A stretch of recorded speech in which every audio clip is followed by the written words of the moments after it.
दोस्तों आज के समय में आपने देखा होगा कि मैट्रिमोनियल डिस्प्यूट बढ़ते जा रहे हैं, केसेस ही केसेस। तो आज बात करते हैं कि ऐसी क्या वजह है कि पहले के मुकाबले अब ज़्यादा केसेस क्यों होते हैं, क्यों लोग कोर्ट में जा रहे हैं, क्यों लोगों के डिवोर्स हो रहे हैं।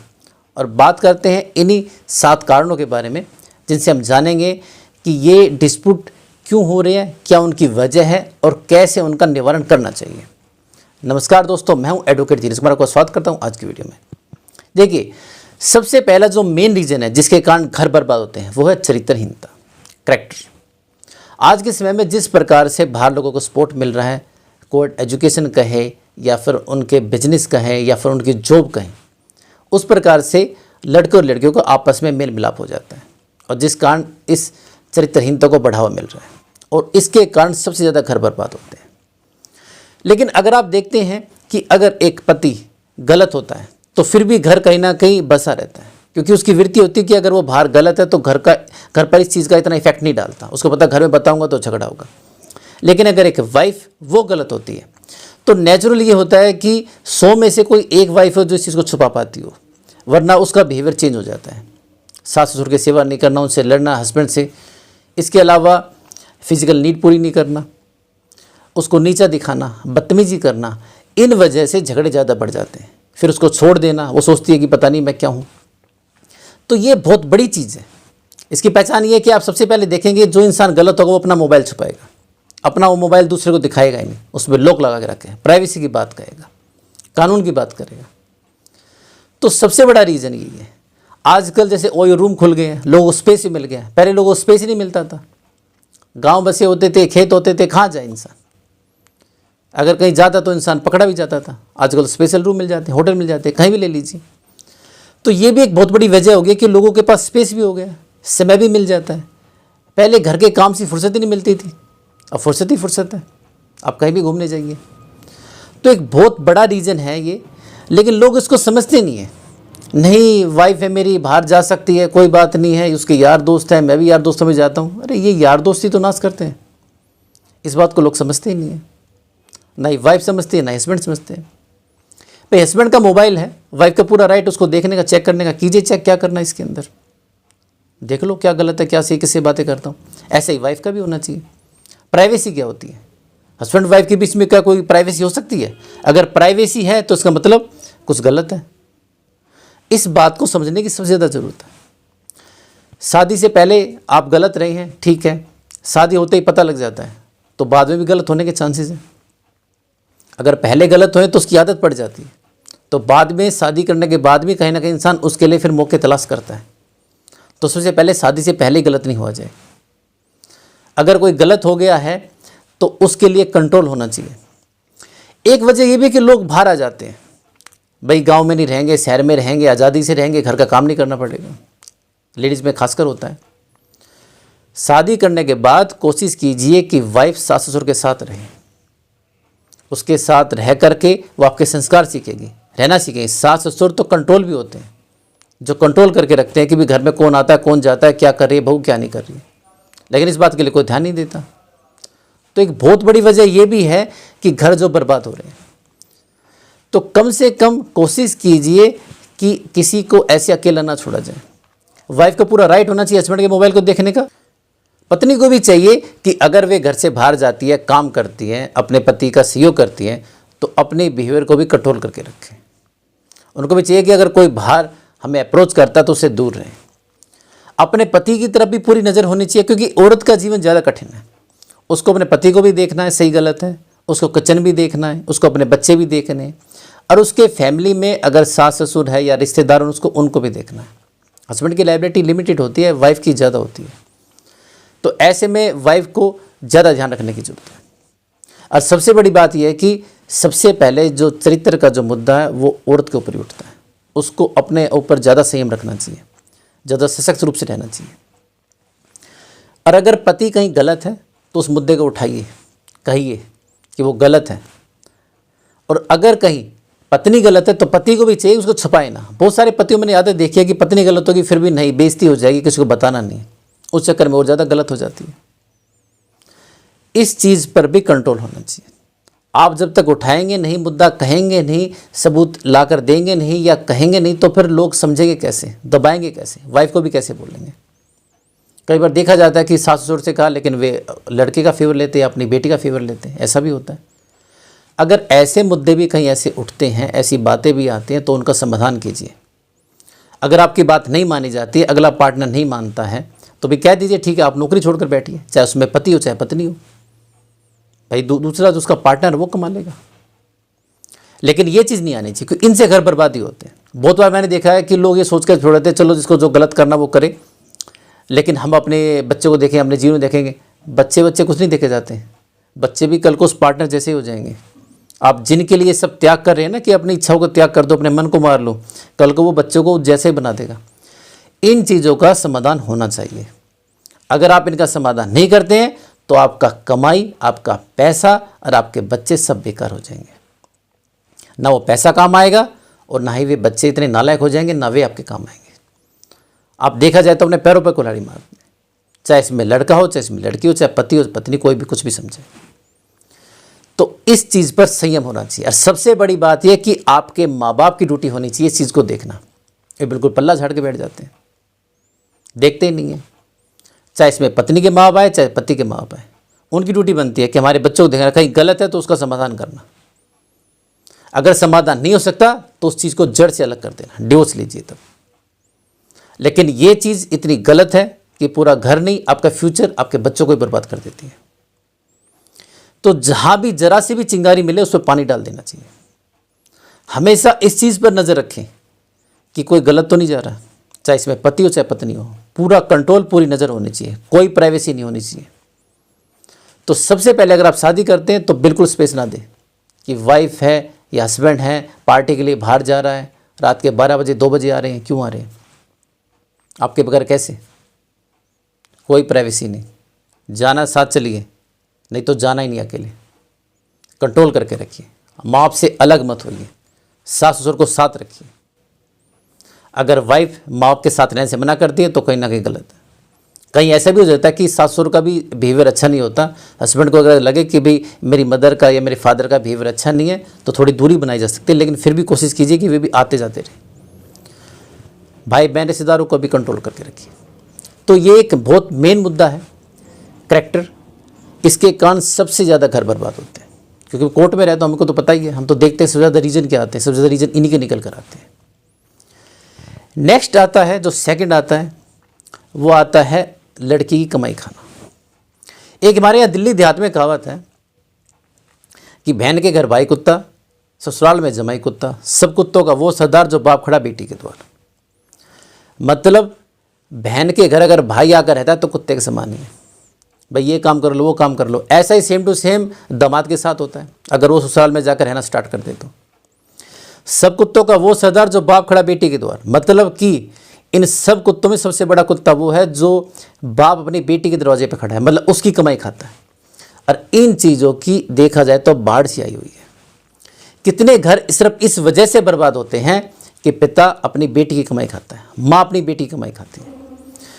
अगर धर्म की बात करें तो हिंदू धर्म के अनुसार, हमारे धर्म के अनुसार, लड़की की जब शादी होती है तो कन्यादान किया जाता है, मतलब उसको दान कर दिया, दूसरे को सौंप दिया। तब उससे क्या मतलब रखना, वो कितना कमाती है कितना नहीं कमाती है, लेकिन लोग सिर्फ उस कमाई के लिए घर बर्बाद कर देते हैं।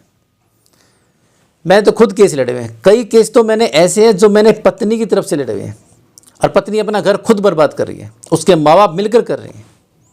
माँ बाप की सीख में आकर के माँ बाप कहते हैं कि अपनी कमाई अपने पति को मत दे, फिर किसको दे। अगर कमा रही है, पति के साथ कमा रही है या फिर पति से ज़्यादा भी कमा रही है, तो पैसा तो अपने घर में रखेगी, अपने माँ बाप को क्यों देगी। अपने सास ससुर को दो भाई, अपने पति को दो या अपने पास रखो, नहीं पैसा नहीं देना उसको। और पत्नी भी इस बात के शिकायत में आ जाती है। आजकल लोगों की ये सोच होगी कि भाई लड़का लड़की बराबर होते हैं, लड़का लड़की कभी बराबर नहीं हो सकते। भगवान ने बराबर नहीं बनाया, शरीर बराबर नहीं बनाया, दिमाग बराबर नहीं बनाया, तो बराबर कैसे हो जाएंगे। और माँ बाप ने जब कन्यादान कर दिया तो वो लड़की बराबर कैसे रहेगी। लेकिन नहीं, उसकी कमाई खाएंगे। पहले से कमाती है तो शादी कर देंगे, फिर शादी को तोड़वाएंगे, बस एक बच्चा हो जाए, बच्चा लेकर आ जाए घर पर, ताकि उसकी कमाई से हमारा घर चले। क्योंकि हमारा लड़का तो कमाता है नहीं, तो उसकी कमाई से घर चलाना है। या लड़का बहुत ज़्यादा कम कमाता है, या लड़का छोटा है, या मेरी ज़्यादा इतनी इनकम नहीं है। और कभी कहीं तो ऐसा भी होता है कि ठीक है लड़की की शादी कर दी, हस्बैंड अच्छा मिला, उसने लड़की को पढ़ाया लिखाया, उसकी अच्छी नौकरी लगवाई। कई बार तो देखा है कि लड़की की सैलरी लड़के से ज़्यादा है, तब माँ बाप घमंड में आ जाएंगे, हो इतना कमाने लग गई, 1 लाख की सैलरी होगी, 2 लाख की सैलरी होगी, बुला लो अपने पास, उसकी कमाई से चलाएंगे काम। या लड़के कंट्रोल करने की कोशिश करेंगे कि वो भी साथ मिले और अपना पैसा उन्हें दे। कई बार तो ये मुद्दा देखा मैंने कि खुद लड़की का पिता कहता है कि भी दामाद की कमाई भी मैं रखूँ, अपनी बेटी की कमाई भी मैं रखूँ, तो मुझे दो। तो कमाल की बात है। और ऐसे तो पता नहीं कितने मिल जाएंगे कि अपनी बेटी की इनकम है, मेरी बेटी है तो मेरी इनकम मेरे को देगी। मतलब पिता के अकाउंट में पैसा जा रहा है। घटिया, बहुत ही गलत बात है। लड़की के माता पिता को तो सिर्फ एक बार पिता को शादी से पहले घर देखना होता है, नॉर्मली एक बार सगाई पर, इसके बाद तो कभी जाता भी नहीं है। जाना है तो उसका बेटा ही जाएगा। मतलब पत्नी का भाई जाता है सीधा कोथली के लिए, दोबारा तो कभी ज़िंदगी में उसके घर जाकर भी देखते उसका घर है कैसा। होना भी ऐसे चाहिए। कोई फंक्शन भी होता तो भी नहीं जाते, भाई लड़की घर का कुछ खाना नहीं पीना नहीं तो क्यों जाए। लेकिन ये वृत्ति इतनी ज़्यादा बढ़ रही है, इसकी हद ही नहीं है। कोर्ट में इतने ज़्यादा केसेस देखने को मिलते हैं कि सिर्फ इसी वजह से पति को पता भी नहीं चलता कि उसका घर बर्बाद क्यों हो रहा है। सबसे बड़ी बात तो ये, जब उसको बताया जाता है कि भी रीज़न ये है, तब उसको लगता है हाँ बात तो यही सही है, पैसा मेरा वहाँ पर गया, मेरी पत्नी ने भी लिया। कई बार तो ये चीज़ देखी है मैंने कि जो लड़की के माता पिता हैं वे लड़के से कहते हैं भी आप ऐसा करो, हमारे पास पैसे की जरूरत है, हमारी प्रॉपर्टी खरीद लो, और प्रॉपर्टी अपनी बेटी के नाम करवा देंगे, फिर बाद में केस डाल देंगे। मतलब पैसा ही मिल गया, प्रॉपर्टी भी अपने घर में रहेगी। ऐसा भी होता है। लड़के खूब ऐसे बेवकूफ़ बनकर ये काम कर देते हैं। तो कमाई के लिए भी देखिए कि अगर आप कमाते, आपकी वाइफ कमाती है तो पैसा कहाँ जा रहा है। इस बात को भी ध्यान रखिए कि अगर फैमिली गरीब है और लड़की ज़्यादा कमाती है तो कहीं ऐसा तो नहीं कि बाद में जब आप शादी करेंगे तो कमाई अपने घर पे देगी, या लड़की घर वाले ज़्यादा कमज़ोर है पैसे के मामले में और मैंने लड़की को इस कैपेबल बना दिया कि वो ज़्यादा कमाए, तो ऐसा तो नहीं कि वे लालची और उससे पैसा लेंगे। इस बात को हमेशा ध्यान दीजिएगा। लोग ध्यान नहीं देते इस बात को, और इस वजह से बहुत ज़्यादा घर बर्बाद होते हैं। और ये चीज़ तो ऐसी जो कि सामने भी नहीं आती, पता भी नहीं लग पाती। जब वकीलों के पास मैटर आते हैं तो बताते हैं, तब उनको पता लगता है कि हाँ इस वजह से भी घर बर्बाद हुआ। अब नेक्स्ट पॉइंट आता है जो थर्ड है, उसमें सबसे पहले हम हस्बैंड को लेंगे। हस्बैंड के जो खुद के फैमिली मेम्बर्स हैं, जिसमें उसके पेरेंट्स आते हैं या उसकी बहन भाई, वे सब आते हैं। देखिए एक कहावत है कि ननंद तो कुंवारी भी दुख देती है, शादीशुदा तो देती देती है। जहाँ ननंद शादी होने के बाद भी घर पे रहती है तो समझ लीजिए वो अपना सर्वोच्च कायम करने के लिए, उस घर पर अपना कंट्रोल रखने के लिए, अपने बच्चों को पालने के लिए, या फिर खुद के खाने के लिए सोचेगी मेरे भाई का घर ना बसे, और इस वजह से घर में आग लगा देती है। कई जगह लड़के भी ऐसे होते हैं कि नहीं मेरे माँ बाप ही सही हैं, मेरी बहन ही ठीक है। बहन माँ बाप को भड़का देती है और उसके कारण लड़ाई झगड़े होते हैं, जिसकी वजह से वो अपनी पत्नी से दूर हो जाता है। कई जगह देवर भी बहुत अच्छा रोल प्ले करते हैं इसमें। देवर को लगता है कि मेरा भाई मुझसे ज़्यादा अच्छा कमाता है, लेकिन मेरा भाई थोड़ा बेवकूफ़ भी है, वो अपने घर वालों के भी बहकावे में आ जाएगा। और अगर उसके कहेंगे तेरी पत्नी गलत तो वो मान भी लेगा, तो ऐसा ही कह दो उसको। ऐसे करके भी घर में आग लगा देते हैं। शादी हो गई है, अभी झगड़े स्टार्ट कर दो ताकि इनके बच्चे ना हो सके, बच्चे भी हो गए तो भी इसको दूर कर दो, तलाक करवा दो। नॉर्मली वाइफ बच्चों को साथ लेके जाती है, कुछ पैसा लेके चली जाएगी, भाई सारी ज़िंदगी कमाएगा, मुझे देगा, मेरे बच्चों को देगा। बहुत होता है ऐसा।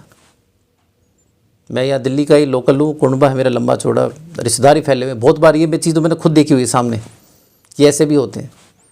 देवर भी जेठ भी ऐसे बर्बाद कर देते हैं घरों को। केसेस तो देखे हैं, खुद भी देखे हुए आमने सामने। ये भी एक बहुत बड़ी वजह है जो कि समझ में नहीं आती है। पत्नी घर बसाना भी चाहे लेकिन पति नहीं बसाता। 2 पैसे कमाने स्टार्ट किए, सबकी नज़रें फिर जाती हैं। बहन आती है, ननंद है, माँ बाप को भड़का देती है, देवर है वे कर देते हैं, जेठ है वे ऐसा समझा देते हैं, और घर बर्बाद हो जाता है। माँ बाप भी नहीं सोच पाते कि हम कर क्या रहे हैं। बस वाइफ ने ज़रा सा उल्टा बोल दिया, चिल्लाया, उसी बात को बार बार रिपीट करके, हाँ माँ तुझसे ये बोला था, देख भाभी ने तुझसे ये बोला था, और वो एकदम से गुस्से में आकर के लड़ाई झगड़ा। औरत भी कब तक बर्दाश्त करेगी, पत्नी कब तक बर्दाश्त करेगी, वो भी कुछ ना कुछ कहेगी, कहते ही लड़ाई झगड़ा। घर टूटने की एक बड़ी वजह ये भी है नॉर्मली ये चीज़ सामने भी आती है, वाइफ को तो पता होता है लेकिन पति इस चीज़ को समझ नहीं पाते। और बहुत बार ऐसा होता है। कहने की बात है कि घर में आदमी की चलनी चाहिए, लेकिन जहाँ आदमी ऐसे बेवकूफ़ी करते हैं उनके घर इतने आराम से बर्बाद हो जाते हैं, उनको खुद नहीं पता चलता। हालांकि जिनको पता है वे तो आंसू बहाते बहाते हैं, लेकिन वे गुस्से में अपना बर्बाद करके फिर बाद में जब बूढ़े हो जाते हैं तब उनको होता है कि मैंने ये किया क्या। इसके अलावा जो फोर्थ आता है वो आता है जो लड़की के खुद के घर वाले, उसके माता पिता, उसका भाई, उसकी बहन। सालिया भी एक बहुत अच्छा रोल प्ले करती है कि मेरी शादी तो इतने गरीब घर में कर दी, मेरी बहन कितने अच्छे में कर दी, ये कैसे सुखी रहे। इसका पति इतना कमाता है, इसका पति इतना ज़्यादा सुंदर है, इतना अच्छा है, ऐसे कैसे। घर बर्बाद होना ही चाहिए, बर्बाद करती भी है। बहन को सिखा देंगे, अपनी माँ को सिखा देंगे, घर में आग लगा देंगे। खूब ये चीज़ होती है। और ये वजह ऐसी है जो कि हस्बैंड को भी समझ में नहीं आती, वो कभी विश्वास भी नहीं करता, लेकिन ये हकीकत है, ऐसा होता है। इसको बोलते हैं साइलेंट किलर। क्योंकि ननद तो सामने आ भी जाती हैं, सालियाँ तो कभी सामने भी नहीं आती। कभी आपको पता नहीं चलेगा कि आपकी साली ने आपका घर बर्बाद किया, लेकिन वही बातें कर करके भड़का करके उसका घर बर्बाद कर देती है। मतलब अपनी माँ को भी भड़काएगी, पिता को भी, अपने भाई को भी, और अपनी बहन को तो कह ही रही है। औरतों में चीज़ ज़्यादा देखने को मिलती है, आदमियों में कम होती है, औरतों में ज़्यादा होती है। और वे चुपचाप इस काम को करती हैं। तो सावधान रहना चाहिए एक इंसान को, उसकी शादी हुई है तो, कि उसकी पत्नी है तो वो अपनी बहन पर विश्वास ही करे, लेकिन बहन तो गलत नहीं है, उसको पहचानने की कोशिश कीजिए। अपने माँ बाप की बात मानिए। माँ बाप कहते भी है कि ससुराल से ज़्यादा मतलब नहीं रखना है, ज़्यादा अपने साडू से, इनसे मतलब नहीं रखना, सालों से मतलब मत रखो, लेकिन नहीं, वे उनके अंदर ही जाने की कोशिश करते हैं। नहीं, वे तो बहुत अच्छे हैं, वे तो बहुत प्यार से बात करते हैं, बहुत मेरे को रिस्पेक्ट देते हैं, लेकिन वही घर बर्बाद भी कर देते हैं। कई जगह जीजाओं से भी संपर्क मिलता है। तो इन चीज़ों को दरकिनार करना चाहिए, थोड़ी दूरी बना कर रखनी चाहिए। ये नहीं कि शादी हो गई तो ससुराल वाले इतने प्यारे हो गए, माँ बाप को छोड़ दिया। बहुत बार ऐसा होता है, माँ बाप को पूछते नहीं लड़के, बाद में घर बर्बाद करके बैठ जाते हैं। हाय भी उन्हीं की लगती है जिन्होंने पैदा किया है। भाई जिनके लिए आपको करना चाहिए उनकी बजाय आप दूसरों के माँ बाप का कर रहे हैं कि पत्नी के माँ बाप इतने ज़्यादा प्यारे हो गए और घर बर्बाद होते हैं। कई जगह साले भी ऐसे हो जाते हैं कि बहन के घर का खाना ही सोचते हैं, बहन के घर आ जाएंगे, वहाँ रहेंगे। तो इन चीज़ों को थोड़ा सा अवॉइड करना चाहिए। जहाँ मजबूरी है किसी को पढ़ाना लिखाना तो अलग बात है, लेकिन दूरी बना कर रखे ज़्यादा अच्छा है। नेक्स्ट आता है इसके अंदर, वो है डाउरी की डिमांड। आजकल डाउरी डिमांड वैसे पहले की तरह नहीं रह गई जैसे पहले होता था, लेकिन अभी भी है। बहुत सारे लोग सोचते हैं कि भी पत्नी पता नहीं क्या लेकर आ जाए। खासकर सास जो होती है वो सोचती है कि पत्नी पता नहीं क्या ले आए, मेरे बेटे की शादी तो ऐसे होनी चाहिए, वैसे होनी चाहिए, तो ये नहीं दिया, वो नहीं दिया। कई जगह भड़काई जाती है, पड़ोसी ये भड़का देते हैं, पड़ोस में जो लोग होते हैं वे कह देते हैं। या कोई नई बहू आती है थोड़ा ज़्यादा ले आई तो वो उसको ताने मारती हैं। बहुत बार देखा है।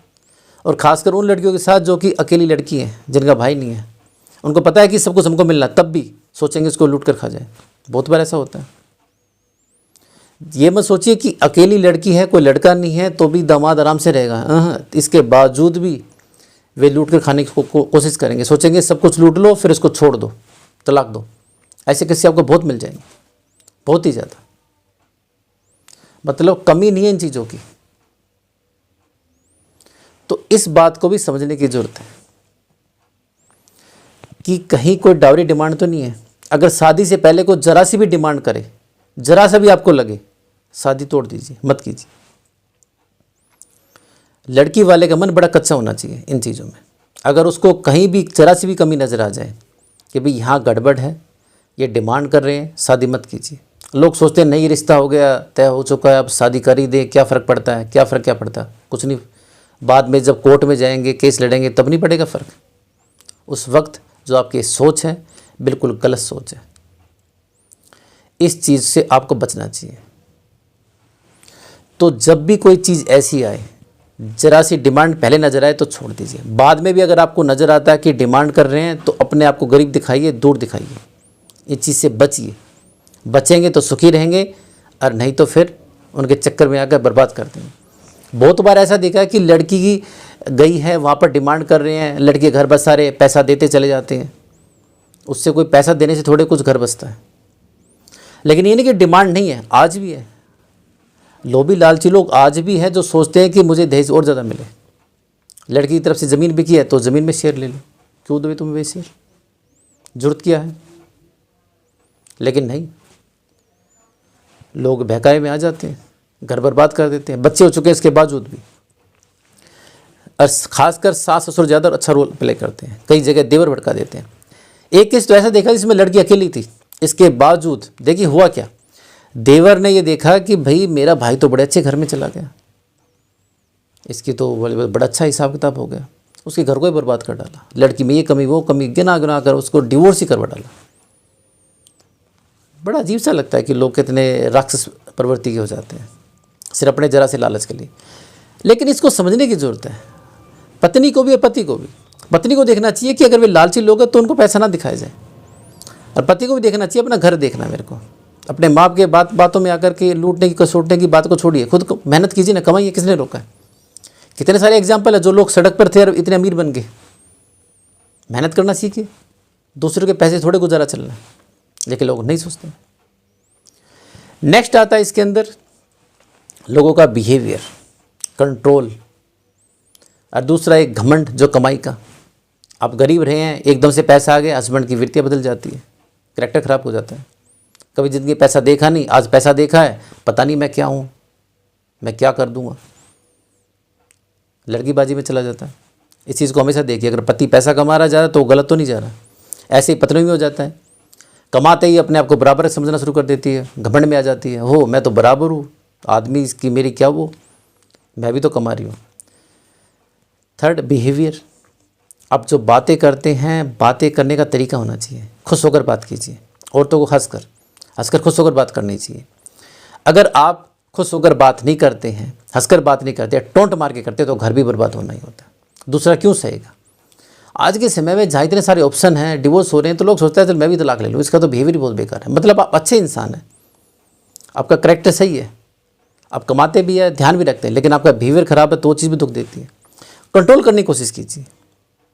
हम ऐसे नहीं कि टोंट मार के चलें, औरतों में खासकर ये आदत होती है टोंट मारने की, टोंट बड़ा दुख दे जाती है, इसलिए कंट्रोल करके रखना चाहिए।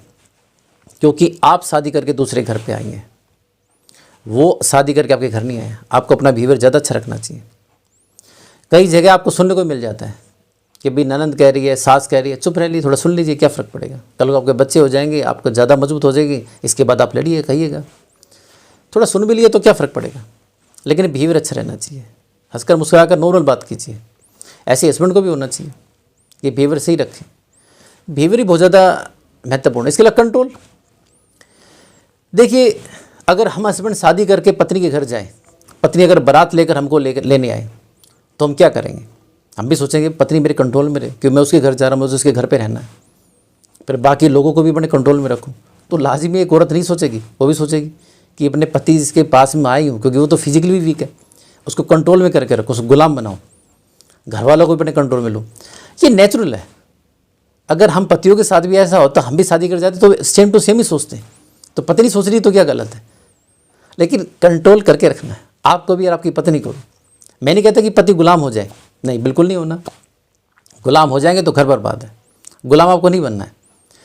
लेकिन पत्नियों को भी होना चाहिए कि गुलाम बनाने की प्रवृत्ति को छोड़े। हालांकि सब सोचते हैं कि सामने वाला मेरे अंडर में रहे, लेकिन ये वृत्ति जब ज़्यादा बेकार हो जाती है जब लड़की के फैमिली वाले इसमें इन्वॉल्व हो जाते हैं, माँ उसको गाइड करती है। इस चीज़ पे थोड़ा आपका कंट्रोल होना चाहिए कि भाई मेरी मदर ज़्यादा इंटरफेयर ना करे, मुझे ज़्यादा गाइड ना करे कि अपनी पति को कंट्रोल में रखूँ या सास ससुर को कंट्रोल में लूँ। ऐसे हस्बैंड को भी होना चाहिए। हालांकि कंट्रोल में लेने की जो प्रवृत्ति होती है वो वाइफ की होती है, वही हमारे घर में आती है। तो ये कंट्रोल करना पति को ठीक है, आप कीजिए, आपका राइट है, नेचुरल है, आप ये सोचेंगी करेंगी, लेकिन इतना ज़्यादा ना हो कि इसमें आपके पेरेंट्स इन्वॉल्व हो जाएं। वे हर चीज़ को कंट्रोल करने की कोशिश करें।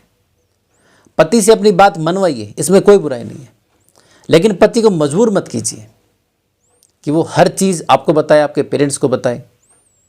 भाई आप उनकी मर्ज़ी से चलें, घर में मैं ये काम नहीं करूँगी, वो काम नहीं करूँगी, मैं क्यों मानूँ। घर आपका है। जो आपकी सास है, देखा जाए तो वो भी शादी करके आई हुई है, आप भी शादी करके आए हुए हैं। आप घर बसाने के लिए आई हैं, वहाँ अपना हक जमाने के लिए नहीं। ये होना चाहिए, वो होना चाहिए। जैसा सिस्टम चल रहा है उसको धीरे धीरे चेंज करने की कोशिश कीजिए, ज़बरदस्ती मत कीजिए। पति शादी करके घर में लाए तो ये नहीं है कि वो आपको पूरा पूरा अधिकार दे दिया, आप कुछ भी कीजिए। शादी वो दूसरी भी कर सकता है, आपसे तलाक लेकर भी कोई और बहू आ सकती है। आप वहाँ स्थायी नहीं है, परमानेंट नहीं है। पति को भी सोचना चाहिए कि मैं पत्नी को लेकर आया हूँ, वो बेचारी दूसरे घर से आई है, तो उसको थोड़ा स्पेस दिया जाए, कुछ बातें उसकी मानी जाए, उसकी सुनी जाए। लेकिन नॉर्मली ऐसा बहुत कम होता है। आदमियों की वृत्ति भी थोड़ी अलग टाइप की होती है। मैं अपनी भी बात करूँ, सोचो तो सिंपल सोबर सा नॉर्मल ये रहता है कि ठीक है, जो चल रहा है वैसा ही रहना चाहिए, हम क्यों माने, क्यों सोचें। बहुत बार ऐसा होता है, बिहेवियर होता है हस्बैंड का जो नॉर्मली इसी टाइप से का रहता है। लेकिन सोचना चाहिए नॉर्मली कि भी अगर वाइफ अगर कुछ चेंज चाहती है, कुछ कहना चाहती है, तो उसकी बातों को सुना जाए, समझा जाए, उसके अनुरूप भी काम किया जाए। लेकिन जो जायज़ लगे, जो आपकी फैमिली के अनुरूप हो, जो पहले से चला रहा है उसमें ज़्यादा फेरबदल ना हो। यहाँ पर आपकी समझ काम आती है कि आप किस तरह से अपने बिहेवियर को चेंज करते हैं दूसरे के लिए, उसमें समन्वय लाते हैं। और घमंड ना दिखाएं कि मैं कमाता हूँ या मेरी कमाई का ज़्यादा घमंड है। इसमें लास्ट जो 7th पॉइंट आता है वो आता है हमारा कानून। कानून थोड़ा सा लेडीज़ की तरफ झुका हुआ है। लेडीज़ चलो कमज़ोर भी है, औरतें थोड़ा उनको ज़रूरत भी है, लेकिन जैसे जैसे कानून का दायरा बढ़ता जा रहा है, उनकी तरफ झुकता जा रहा है, उस वजह से भी प्रवृत्तियाँ बढ़ रही हैं कि चलो कोर्ट में केस कर देते हैं, पति को झुकाते हैं, पति को दबाते हैं। ये भी एक बड़ी वृत्ति है। पहले कानून इतना ज़्यादा नहीं था, पहले कहीं डोमेस्टिक वायलेंस एक्ट नहीं बना था, 490 भी इतना ज़्यादा मजबूत नहीं था, उसके लिए भी कोई ऐसी जजमेंट नहीं थी, कोई ऐसे कानून नहीं थे। 354 376 कहें, ऐसा कुछ भी नहीं था। अब तो उनको डिफाइन कर दिया गया।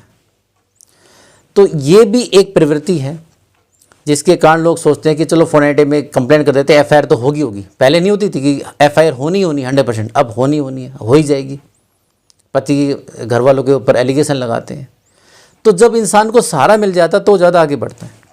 तो दोस्तों, ये कानून जिस प्रकार से स्पीडली ट्रायल काम कर रहे हैं, पत्नियों की थोड़ी ज़्यादा सुनवाई होती है, इस वजह से भी थोड़ा सा पत्नियों को हौसला मिला है। हालांकि कानून अपनी जगह ठीक है कि ठीक है, जल्दी न्याय मिलना चाहिए भाई, लोगों की सुनी जानी चाहिए, लेकिन पत्नियों की तरफ से जिस प्रकार से फेवर बना है उससे भी बड़ा फ़र्क पड़ा है। तो ये भी एक वजह रही है कि ज़्यादा केसेस होने की। तो दोस्तों, ये आपके 7 रीजन्स हैं जिनसे पता लगता है कि भाई किस प्रकार से, क्यों, किन वजह से डिवोर्स के केस बढ़ रहे हैं। आपको कोशिश करनी है कि आप इन रीजन की तरफ जाएं, उनमें जहाँ तक हो सके आप जिस प्रकार से भी हो सके अपने परिवार को बचाने की कोशिश करें। अगर इन रीजन से समझ करके किसी प्रकार से अगर आपका घर बच सकता है, अगर ये जानकारियों से आप अपने पति को दिखाकर या अपनी पत्नी को दिखा करके आप अपना घर बसा सकते हैं कि भी देखिए ये बातें भी होती हैं, ये वजह भी है, हमारी गृहस्थी में बर्बाद होने की वजह यही है, तो बहुत अच्छी बात है। आपसे रिक्वेस्ट करता हूँ कि आप लोग कमेंट करके बताएं कि आपके घर अगर कोई बर्बाद हुए हैं या फिर हो रहे हैं या कोई वजह है, तो क्या इनमें से कोई रीज़न है या कोई और भी नया रीज़न है जो इसके अलावा है, जो आपके सामने आ रहा है, जिस वजह से आपकी गृहस्थी में आग लगी हुई है, ताकि और लोग भी उन कमेंटों को पढ़ें, जानकारी लें और सीखें और अपने पार्टनर को दिखाएं कि देखो ये वजह भी है जो हमारी गृहस्थी में आग लगी हुई है, और इसको आप ठीक कीजिए, आप समझिए। तो दोस्तों, आशा करता हूँ आज की वीडियो को पसंद आएगी। अगर आप मुझसे मीटिंग करना चाहते हैं, दिल्ली द्वारकोट या सुप्रीम कोर्ट मेरे चैम्बर में आकर मुझसे मीटिंग कर सकते हैं। अगर मुझसे ऑनलाइन कॉन्टैक्ट करना चाहते हैं तो नीचे दिए मेरे नंबर 9278134222 पर कॉल करके मुझसे कॉन्टैक्ट कर सकते हैं। तो मिलते हैं एक नई वीडियो में नई जानकारी के साथ, तब तक के लिए नमस्कार।